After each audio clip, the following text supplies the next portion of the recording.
think that each of us have a memory of Ruth Kahn.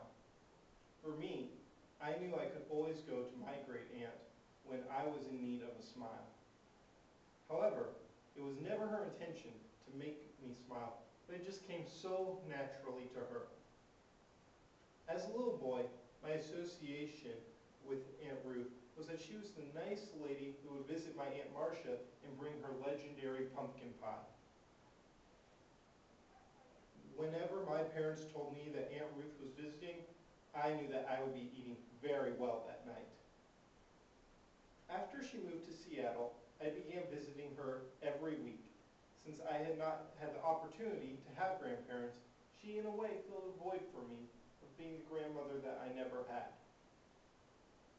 Though she had had 2 strokes and could not walk when she first arrived at the Klein-Gallen nursing home, Aunt Ruth proved that she was much more than she appeared. Pretty soon, she was walking around without her walker and yelling at the people in front of her, "With the rate that you're moving, I could write my autobiography, and I'm 87 years old." She told me that her goal was to be able to make it to my bar mitzvah. Not only was she there, much to the joy of all the extended family who came, but she blessed us with her company for another 11 years. Aunt Ruth was one of my heroes. She lived through 2 world wars and the Great Depression. As the youngest child in her family, she was the very first Spectre to be born in the United States. Her father, my great-grandfather, Mayor Spectre, supported his family by digging through the dumpsters and finding different objects that he could sell. Despite being poor and being born into an impoverished life, through hard work and, as she would tell me, stock market tricks that she is not allowed to talk about, she was able to become very successful and put both of her children through private universities.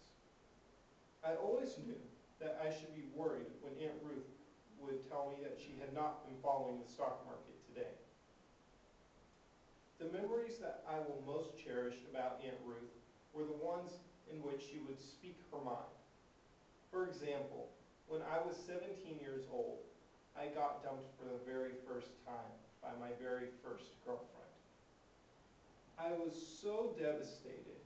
I came to her the next day crying and hugged her and said, "Aunt Ruth, I don't know what happened. She just broke up with me. She didn't even give me a reason. She just broke my heart."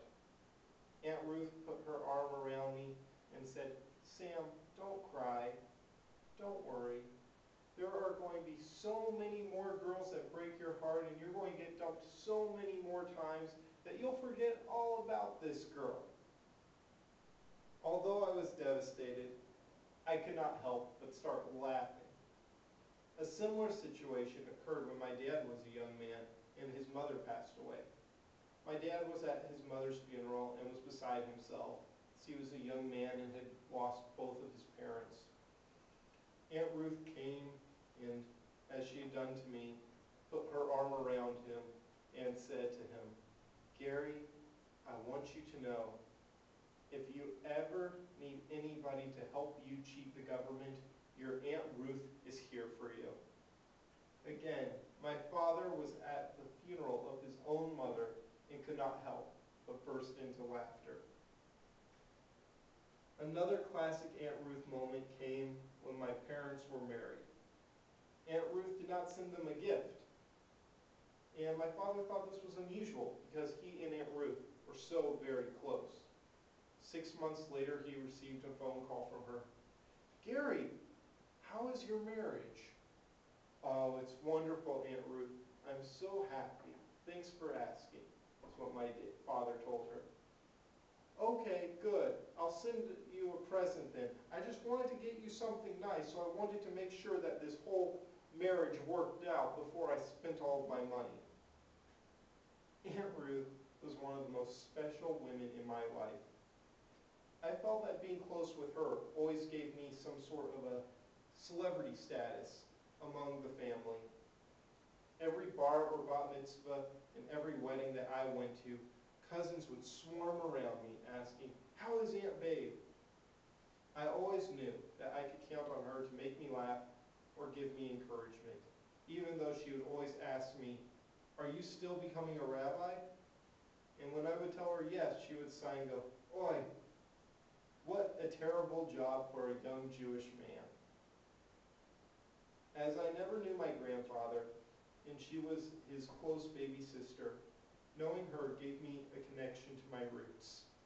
And I would often think about the joy that he would have of seeing his younger sister and his grandson being such close friends and family. Though she is now gone, I will always laugh and smile and feel very blessed when I think of her memory. And her memory will always be a blessing in our lives. I miss her and love.